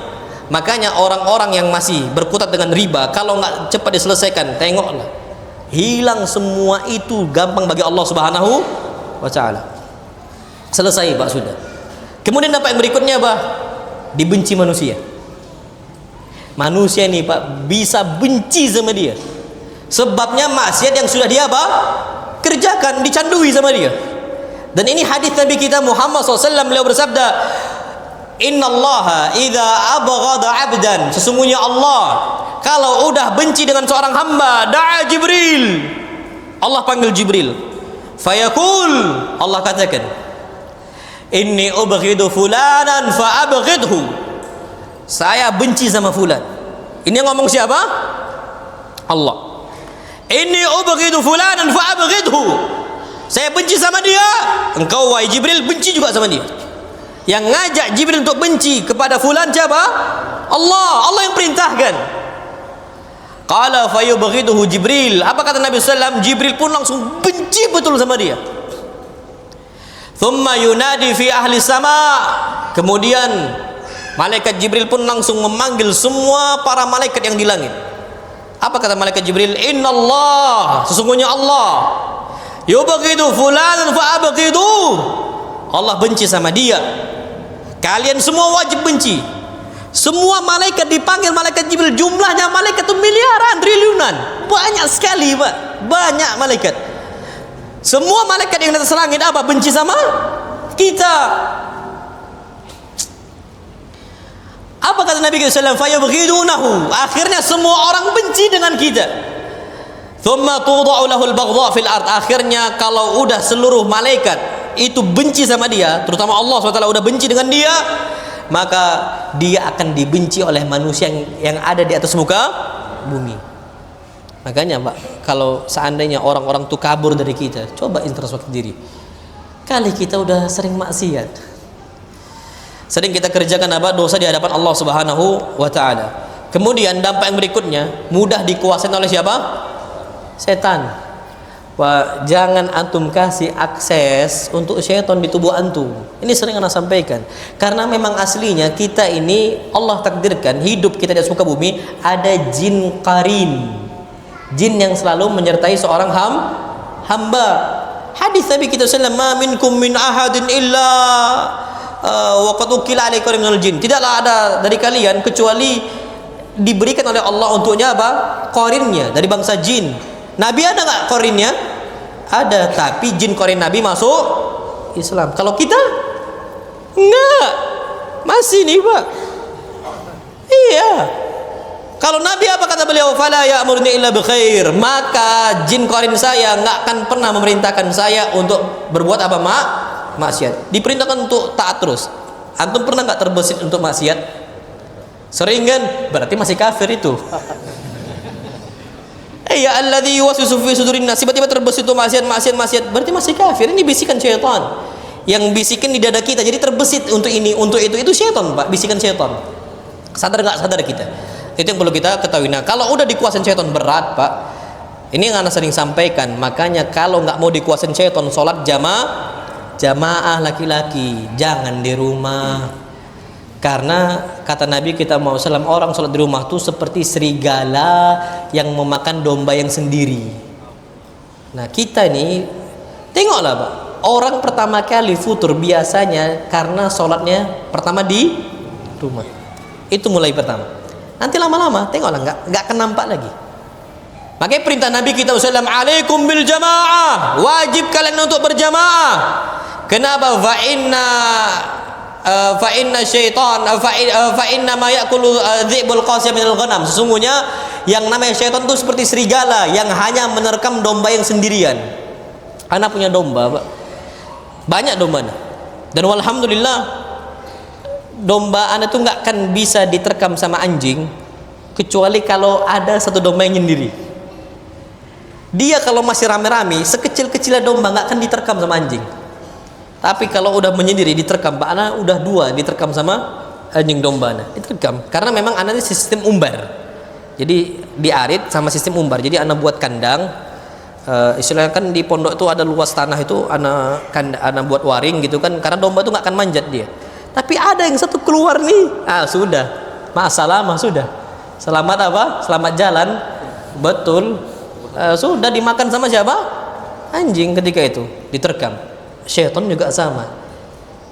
Antum coba perhatikan, mana kawan antum yang dulu sering ke masjid? Ketika nggak nampak, coba cari pertama kali. Insya Allah sebab awalnya karena mulanya sholat di rumah. Makanya Masya Allah kita ini adalah ikhwan salihun, bukan akhwat salihat. Kalau akhwat salihat di mana tempatnya? Ya di rumah. Kita ini ikhwan salihun. Tapi malulah sama istri. Masa sholatnya sama istri di mana? Di rumah. Kecuali 2 kali boleh. Antum pertama di masjid, kedua sama istri boleh nggak? Boleh. Sebagaimana Mu'adz bin Jabal juga seperti itu, diperbolehkan. Taib. Yang berikutnya hilang dampaknya maksiat adalah hilang nikmat ibadah. Pak, antum sholat imam tarawih panjang, bahagia nggak antum? Ketawa antum kan? Nah, sering maksiat berarti itu. Biasanya gitu.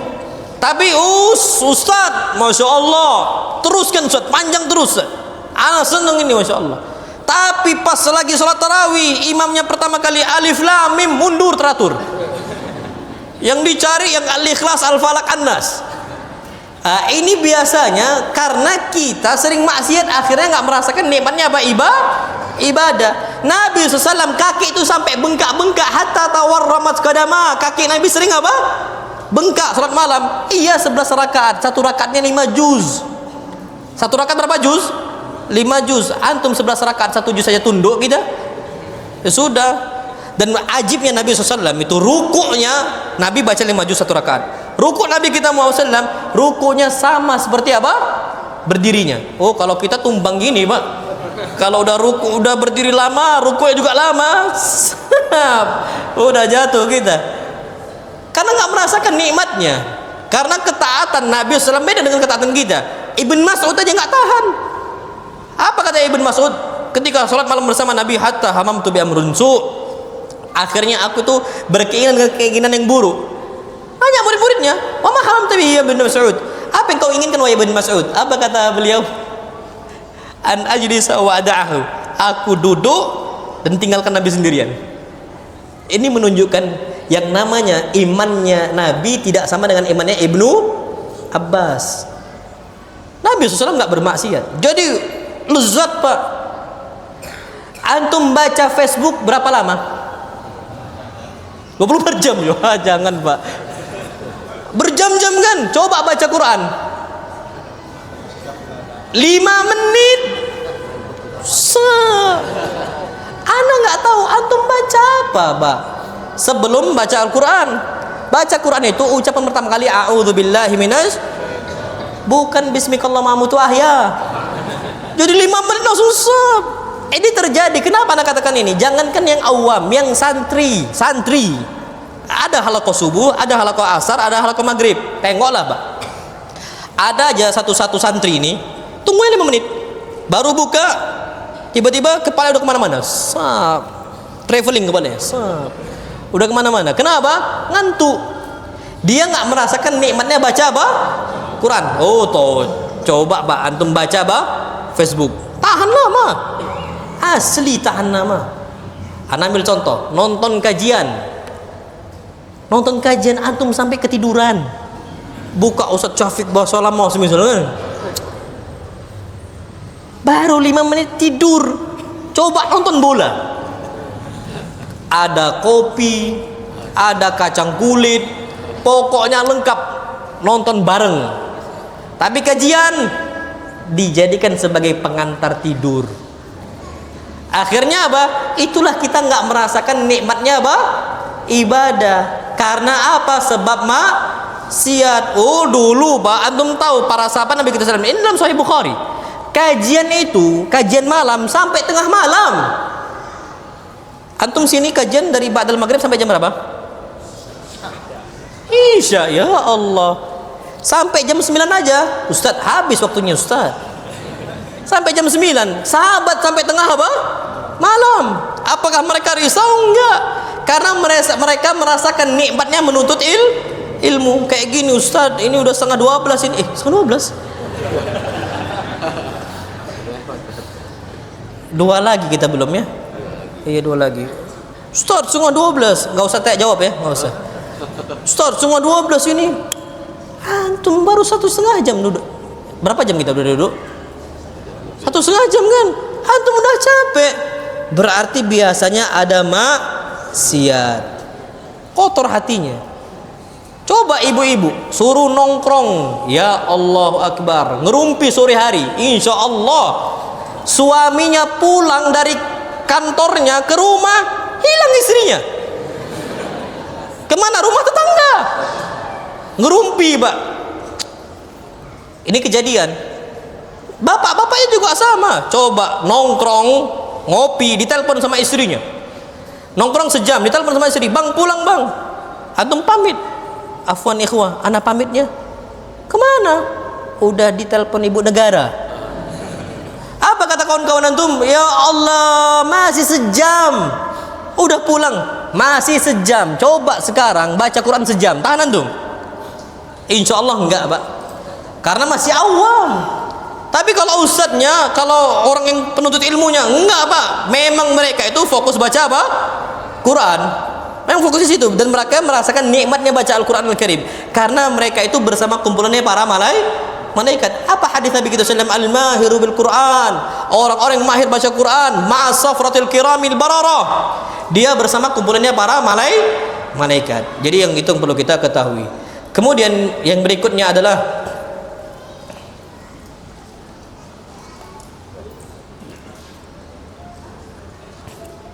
yang kedelapan, agar kita nggak banyak maksiat, memendekkan angan-angan, qisarul amal. Memendekkan apa? Angan-angan. Ingat, dunia ini sebentar. Percayalah sama ana. Mentok-mentoknya manusia itu 70 tahun. Ma baina sittin wa sab'in kata Nabi. Antara 60 sampai berapa? 70. Wa aqalluhum man yajuzu dzalik. Ada yang lewat ada, tapi sedikit jumlahnya. Maka jangan panjangkan angan-angan pengen bangun rumah, bangun masjid. Antum bangun rumah, antum meninggal jadi warisan. Antum bangun masjid, antum meninggal jadi wakaf, Pak. Terus ngalir dia apa? Di alam barzakh, dan terus ngalir di alam akhirat, dan bahkan Allah akan bangunkan rumah yang besar, ihsan yang besar untuk orang-orang bangun apa?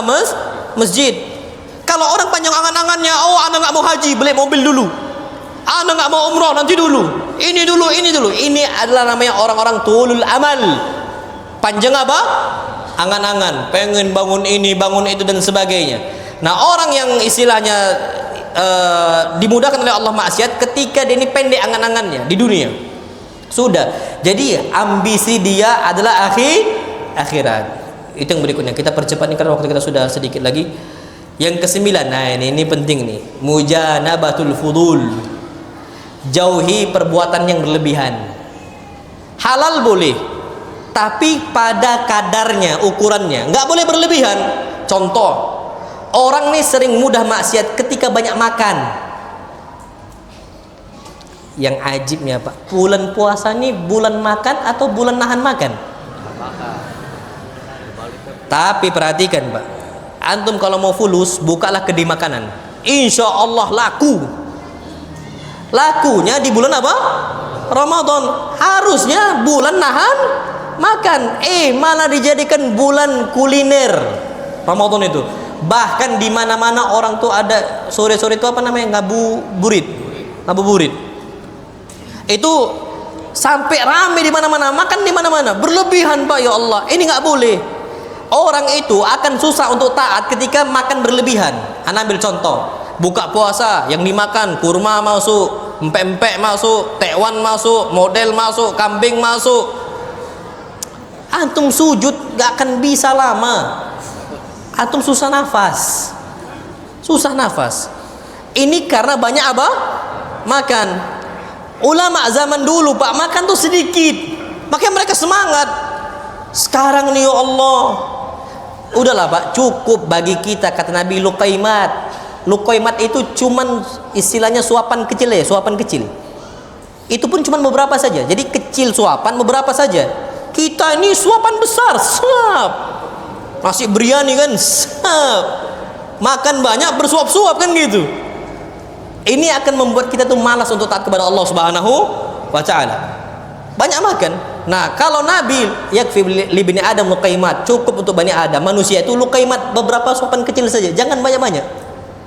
Akhirnya patokannya itu gimana punggung bisa apa? Tegak, yukim nasulba. Kita nih sekarang patokannya gimana perut bisa buncit.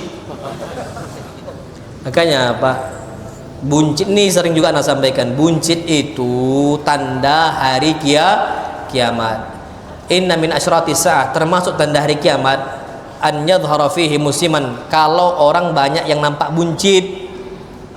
Maka jangan percepat hari kiamat dengan buncitnya kita, Pak. Sudah, Pak.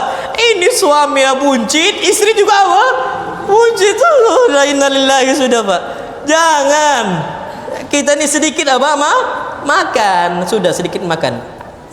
Nabi SAW itu pernah beberapa kali makan itu cuma sedikit. Tapi yang berikutnya apa? Banyak tidur. Ini musibah. Bulan Ramadan, bulannya tidur. Kenapa? Tidurnya orang berpuasa dihitung apa? Itu hadis maudhu, palsu. Itu hadis palsu itu. Naumus shaim ibadah, tidurnya orang yang apa? Puasa dihitung ibadah. Lah kalau kayak gitu, ngapain Nabi capek-capek beribadah di siang Ramadan? Mending apa? Tidur. Enak. Enggak, ini hadisnya palsu. Jangan banyak tidur. Tidurnya Bani Adam itu, Pak, kata Allah, kanu qalilan minal laili ma yahja'un. Orang yang Allah cintai itu yang sedikit tidurnya. Antum tidur berapa jam sehari? Berapa? 7 jam. 5 jam pas itu. Kalau 7 jam, Pak, bangkong. Kebanyakan. Antum ngapain 7 jam, Pak? Ana asalukum bila antum 7 jam ngapain? 8 jam. Oh, kata kesehatan gini. Nabi tidur tuh sedikit. Antum tahu Syekh Ibnu Taimiyah rahimahullah, ilmunya banyak, tidur cuma berapa jam? 4 jam. Antum tahu Zakir Naik? Beliau sendiri ngomong nih, tidurnya itu 3 jam. Apakah beliau ngantuk? Enggak. Kita yang banyak tidur, kita yang ngantuk. Beliau 3 jam nggak ngantuk, Pak. Produktif beliau ini. Produktif. Syekh Ibnu Taimiyah produktif. Syekh bin Baz buta, beliau produktif. Kita ini udahlah banyak tidur, nggak produktif. Udahlah banyak tidur masih ngantuk pagi-paginya. Bingung nggak apa? Antum. Jadi makanya, Pak, kata para ulama ini juga, kalau tidur itu jangan sampai deep sleep. Kalau mereka mengatakan an-naumul amik, tidur tuh sampai nyenyak tuh, betul itu jangan. Makanya Imam Bukhari nulis hadis itu bangun nulis, tidur lagi, bangun nulis hadis lagi, tidur lagi. Jadi bukan tidur yang betul-betul apa? Lelap itu enggak, naumul amik itu enggak. Ana ambil contoh. Kalau ulama zaman dulu itu diambil sendok atau pena. Jadi mereka kalau nulis hadis, ini ambil pena nih, Pak, ambil pena, mereka tidur di kursi. Kapan pena ini jatuh, berarti itu mulai awalnya mereka udah mulai apa, nyenyak. Tersadar mereka langsung. Kalau udah pena jatuh pasti tersadar, nulis hadis lagi. Cukup sampai gitu aja. Nah, kalau kita sampai mimpi ngorok lagi 7 jam, Pak, ngapain atau 7 jam? Baca Quran enggak, ya tidur. La haula wala quwata illa billah. 4 jam, 4-5 jam sudah. Itu cocok sudah. Kalau seandainya sampai 8 jam tuh udahlah, jangan. Udahlah 8 jam malam hari, siang masih tidur lagi. Allahu Akbar. Ada orang-orang kayak gitu. Inilah akhirnya kalau ketika udah terjadi fudul, atau nggak akan produktif, Pak. Percayalah sama ana. Orang banyak tidur, banyak makan, nggak akan produktif. Ulama-ulama tuh mereka tuh cerdas, Pak. Gimana sedikit tidurnya? Nulis. Orang tidur nulis. Orang tidur nulis. Itu dia. Kajian baca. Itu yang perlu kita ketahui. Jadi harus tinggalkan hal-hal yang fudul, yang berlebihan. Taib, terakhir yang disebutkan di sini adalah thabatu syajaratul iman fil qalb. Kita harus teguhkan pohon keimanan di hati. Ini yang balik ke poin awal tadi. Jadi maksiat itu tergantung kekuatan iman. Kuat nggak nih pohonnya? Kalau pohonnya itu lemah dia. Antum tanam dengan cara apa? Ibadah kepada siapa? Allah Subhanahu wa ta'ala. Nah, kalau sudah iman itu kuat, ngakar gitu ya sudah, maksiat akan layu. Antum tahu nggak, Pak? Ada satu tanaman singkong itu, kalau dia udah tumbuh, rumput yang lain akan apa? Layu. Antum kalau nggak mau semak, Pak, tanamlah singkong. Karena ana ya juga sama. Kenapa ana tahu ubi itu Pak. Kenapa Anda tahu? Karena Anda melihara kambing. Biasanya daun itu untuk apa? Makan kambing. Jadi antum tanam aja. Tanam itu Pak. Nanti rumput-rumput sekitar bakal apa? Layu. Antum tanam aja. Nah, kalau istilahnya pohon iman itu sudah tinggi Pak, yang lain akan apa? Layu. Maksiat-maksiat itu kan layu. Karena di gizi dimakan sama dia. Terus gitu. Jadi istilahnya dia tuh gizi iman tuh kuat sekali. Jadi racun-racun maksiat bisa dihindarkan. Itu kata para ulama. Jadi ala kulli hal jangan sampai ini 10 hal Pak. Sampai jam 12 saja ya. Sampai jam berapa kita Bu? Ini Bu Ica ini. Oh sudah ya.